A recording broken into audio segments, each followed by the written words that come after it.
OFW ako dati. Pero bakit mas pinili ko na magtinda na lang ng kape at milk tea sa mga gilid ng kalye?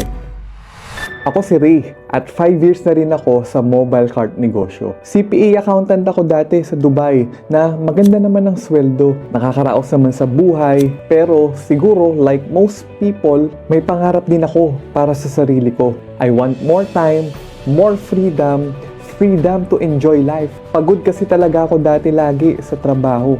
Kahit sa office, bigla na lang akong nakakatulog.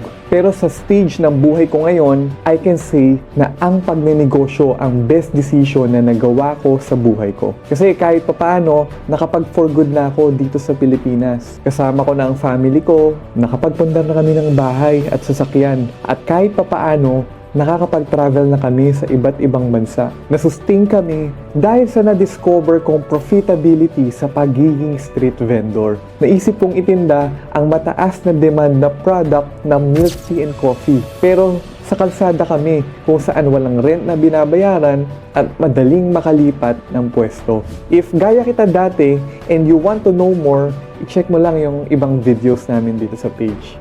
All glory to God.